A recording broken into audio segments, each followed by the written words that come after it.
Les amis, on se retrouve pour le débrief dans ce match entre le Real Madrid et le Deportivo Alavés. Normalement, j'aurais dû gérer une victoire claire, nette, sans bavure, 3-0, on a été magnifique, etc.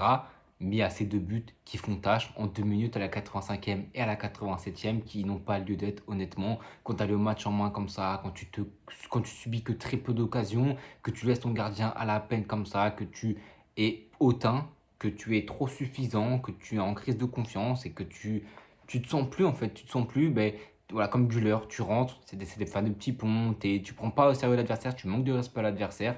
Ben voilà, on se fait très peur aujourd'hui. Premier but, c'est voilà, une transmission ratée, on n'est pas concentré, on se croit déjà trop beau, déjà dans les vestiaires. On se fait cueillir à froid par je sais plus comment il s'appelle, mais il sort une frappe alors qu'il est droitier, une frappe mais exceptionnelle. Je pense le plus beau but du match, il m'a fait vibrer son but, il était magnifique, comme il la brosse. C'est même pas la brosse, c'est coup du pied, mais brossé à la perfection. Courtois avec son 1,98 m, il peut rien y faire. Il peut rien y faire. Et le deuxième but, je vais pas vous mentir, j'ai vu Güler qui fait n'importe quoi, un petit pont, c'est un truc bizarre, il part la balle, on se rend un but après. Le but, j'étais tellement pas attentif, je sais même pas ce qui s'est passé. J'ai beau me remettre dans la tête, je sais même pas c'est quoi l'action. Je sais juste que Güler a fait n'importe quoi parce que voilà, on fait rentrer, toi, Ancelotti, on nous dit de faire rentrer les jeunes, etc. Il fait rentrer Hendrix à la 60e et il se procure une grosse occasion, une barre. On fait rentrer Valero, excuse-moi, mais sur le premier but, il sort pas sur le porteur du ballon. Je crois que c'est sur le deuxième, il a été éclaté. Après, voilà, il y a une blessure. Donc voilà, mais pour moi, c'est même pas un joueur qui est dimension au Real Madrid, même si on sait que le Real Madrid peut relancer des joueurs qui ne sont pas prétendus jouer au Real Madrid. Arda Güler qui rentre, bon, il a été exécrable. Honnêtement, il a été exécrable. Hein. Qu'est-ce que tu veux qui Les gens diront encore que c'est un magicien, etc. Il est très bon, il est balle au pied, on peut rien lui dire, mais voilà. Son entrée était calamiteuse. Jacobo Ramen, le pauvre, il voulait rentrer. Ancelotti a vu qu'on s'est pris 2 buts en 2 minutes. Il a fait rasseoir, donc déjà, c'est pas cool pour lui. Je parle pas du côté de Ancelotti, mais je parle plutôt du côté des joueurs. Voilà, tu fais un match sérieux, concerné et tu restes concentré. Voilà, tu peux faire plaisir au petit Jacobo Ramon de la Castilla et le faire rentrer.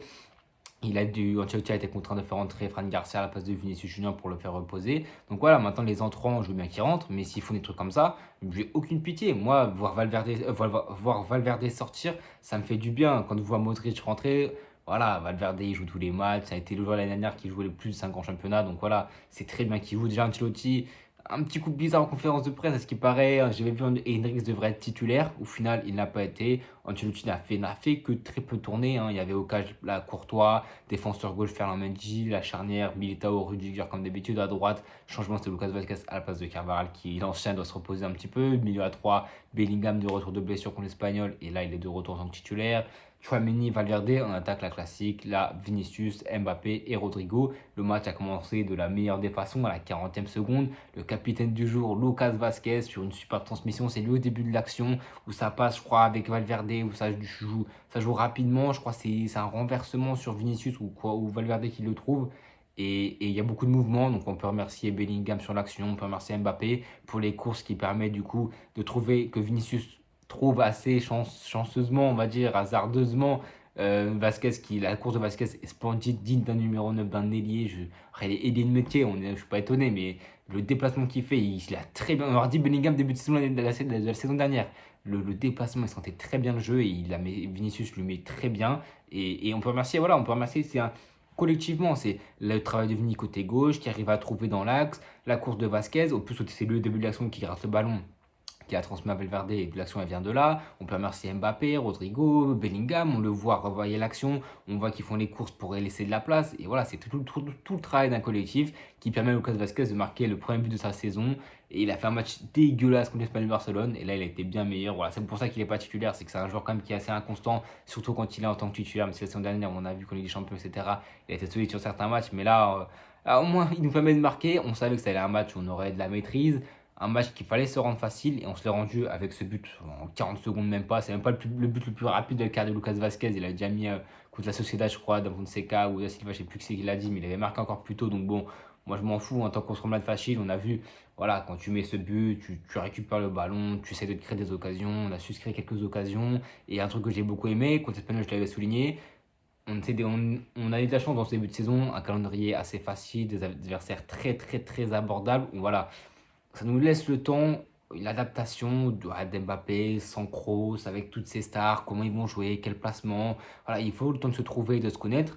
Et je trouve qu'il y a du mieux dans le jeu, notamment offensivement, parce qu'on sait que contre les équipes comme ça, tu auras 85% le ballon, la maîtrise du ballon. Donc, il faut beaucoup de mouvements, il faut des dédoublements, des permutations. Il faut que les joueurs se trouvent entre les lignes, dans le demi-espace. Il faut vraiment que ça fasse des triangles. Il faut vraiment que les joueurs jouent, se comprennent et se sentent sans même se regarder.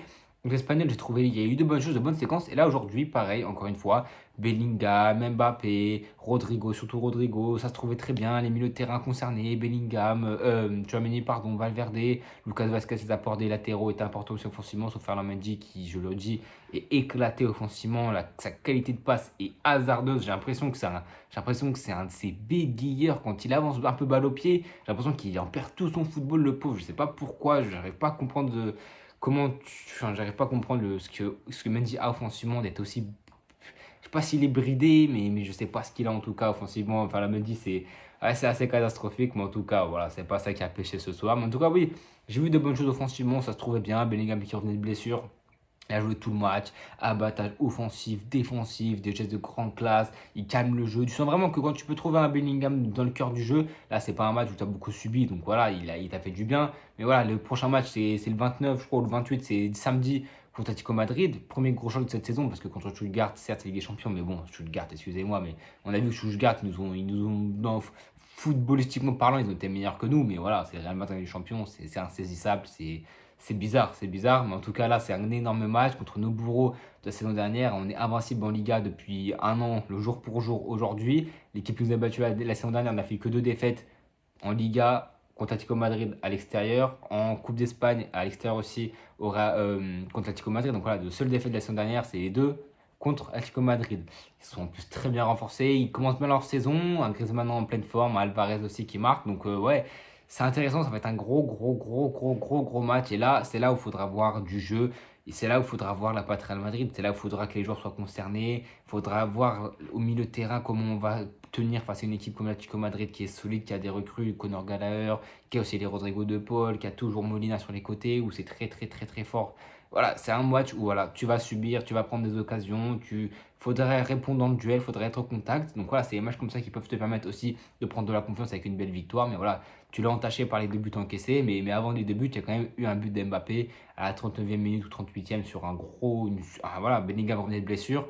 Voilà, Bellingham, il était coup l'Espagnol un petit peu timoré, coup l'Espagnol Barcelone un petit peu timoré, mais là, il est rentré dans son match pleinement. Il jouait bien, il était libéré, même si physiquement, le Deportivo Alavés, voilà, je leur veux pas. Honnêtement, c'est des petites équipes voilà, tu sais que je le vis avec Saint-Etienne.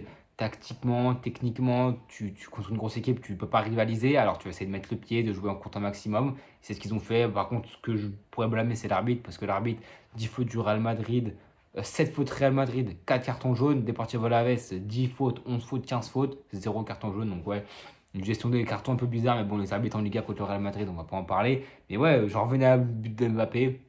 Superbe combinaison avec Bellingham, la Rabona au début de l'action, magnifique. Mbappé en jambe aussi. Il trouve Bellingham qui lui remet dans la course. Tu vois, c'est ça qui me fait plaisir. Et Mbappé qui finit très bien comme un vrai numéro 9. Donc voilà, il y a beaucoup de bonnes choses. Des joueurs qui commencent à se trouver, qui commencent à se ferrer. Les quatre offensifs, Bellingham, Mbappé, Vinicius, Rodrigo, tous dans des actions, tous buteurs ou passeurs. Donc franchement, moi, ça fait plaisir de voir des joueurs comme ça qu'on annonçait qu'on ne pouvait pas se aligner ensemble. Mais moi, je commence à plus en plus croire, et je l'ai dit il y a déjà 2, 3, 4 semaines, un mois. Je pense que les quatre peuvent être alignés. Maintenant, il faut qu'ils soient tous les quatre concernés, et qu'ils sentent le jeu, qu'ils sentent les uns les autres. Moi, ça me choque pas qu'ils arrivent bien à jouer. J'étais des joueurs de grande classe comme ça. C'est le football, c'est la langue universelle. Donc, c'est très bien qu'ils vont bien réussir à se trouver. Donc, ouais, je suis content de les voir qui arrivent à prendre de la confiance, à se trouver balle au pied, dans le jeu, à la finition, de créer quelques actions.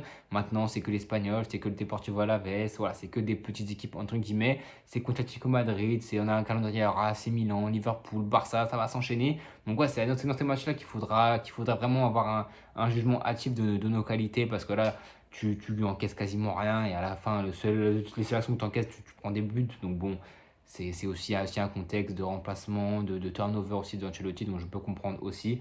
Et Rodrigo qui en est aussi de son petit but, angle fermé à la 47e, la spéciale Rodrigo, conduite de balle, bien léché sur son côté, il y va tout seul, il regarde même pas dans l'axe, il en a rien à faire. Quand tu es comme ça, tête dans le guidon, c'est risqué, mais ça passe souvent parce que tu sais très bien que un ou deux défenseurs, pardon, il arrive très bien, il sent très bien ça, et puis il se met en confiance, grosse frappe, petit pont sur le gardien. Donc ouais, nos offensifs ont pris de la confiance avant le gros match de l'Atlético Madrid. Au milieu de terrain, On a été serein, solide. Tchouaméni, j'ai beaucoup aimé son match. On savait que c'est un match où on aurait beaucoup le ballon, où le peu de fois on l'aurait pas, il faudrait être directement dans le duel, mettre le pied, et essayer de récupérer le ballon le plus vite possible. C'est comme contre l'Espagnol. On avait un milieu très complémentaire. Bellingham, je crois que c'était Bellingham, Modric, Valverde. Bah là, Tchouaméni, Bellingham, Valverde, ça a aussi bien marché. Donc, ouais, je suis très content par rapport à ça. Défensivement, Militao, Rudiger, toujours aussi solide. Courtois, pareil. Ferland Mendy, voilà, je l'ai dit, offensivement, ça a été je vais pas dire catastrophique, ce serait méchant vis-à-vis de son match. Mais défensivement, on sait que Mendy, c'est un rock. Et c'est pour ça que je m'appuie sur ses qualités. Mais offensivement, il a vraiment du mal. Heureusement que Vinicius, tout ça peut faire des différences. On a fait un Vinicius aussi, je n'ai même pas parlé, voilà, qui est un petit peu mieux. On sent que le ballon d'or le grise un petit peu moins maintenant que c'est quasiment officiel. On sent qu'il se sent un petit peu mieux sur le terrain. En tout cas, moi, c'est ce que j'ai trouvé. Après, peut-être que je me fais un peu des illusions. Mais c'est vrai que Vinicius, depuis le début de saison, je le trouve vraiment pas bon. Très mauvais. Et là, contre l'Espagnol, c'était un petit peu mieux. Là, c'était un petit peu mieux. Donc voilà, étape par étape, il y va. Mais c'est ça qu'avec les grands joueurs, c'est que dans le jeu, c'est un peu compliqué. Mais par contre, ça reste ici. Voilà, quand même, un peu au début de saison, il est déjà à 9 matchs, 7 buts, une passe D. Vinicius, il est déjà à 9 goals assists depuis le début de saison. Donc voilà, c'est des joueurs qui, sur le terrain, des fois, c'est un peu plus compliqué. Mais par contre, ils savent être décisifs quand il faut, avec des actions, avec des buts, des passes, tout simplement par leur présence, par leur des équipes. Donc ouais, je suis très content de ce que j'ai vu aujourd'hui. Si il est rentré de Hendrix à 60e minute. Ancelotti a dit qu'il aurait été titulaire. Bon, au final, il l'a pas été. Mais voilà, il est rentré, il s'est procuré une grosse occasion. Bon, il a fait une faute qui aurait mérité clairement un rouge. Il l'a vu, lui-même le sait que ça méritait un rouge. Donc voilà, il va faire plus attention à l'avenir. Je pense que j'ai tout dit dans ce match. À noter ouais, les entrées voilà, de Güler, de Fran Garcia, les entrées de, pardon, de Valero. Valero qui était blessé, qui est rentré, ça n'a pas été très bon honnêtement. Il est fautif sur le premier et le deuxième but, il me semble. Donc ouais, bon en tout cas, victoire. Ouais, c'était Real Madrid ce soir, hein. C'était magnifique, hein. On va pas se plaindre, c'était un très très beau match, même si les deux buts voilà, sont évitables. Au moins on gagne, on se prend de la confiance. Et le gros match, c'est le 29 ou le 28, c'est le 29 il me semble, je crois, contre Atlético Madrid. Je crois que c'est à l'extérieur en plus, donc là c'est un gros match. En plus, un match comme ça qu'on arrive à faire en semaine, franchement, c'est pas tous les jours. Donc on va rester concentré, on est content, très content. N'hésitez pas à me donner vos tops et vos flops en commentaire. Moi, voilà, en top, tu mets toute l'équipe du Real Madrid, tu mets sauf peut-être Ferland Mendy et Courtois parce qu'il a eu que 4 frappes à arrêter, même s'ils sont très très compliqués. Il en a pris 2, sinon top, tu peux mettre à peu près tout le monde, honnêtement. Peut-être pas Vinicius ni Mbappé, même s'il marque. Moi, top, tu peux mettre Valverde, Kama, tu me manques, putain. Valverde, Tchouaméni, Rodrigo, Bellingham et ouais, Lucas Vasquez. La charnière était très solide en tout cas. N'hésitez pas à vous abonner, à liker, à partager et à bientôt tout le monde.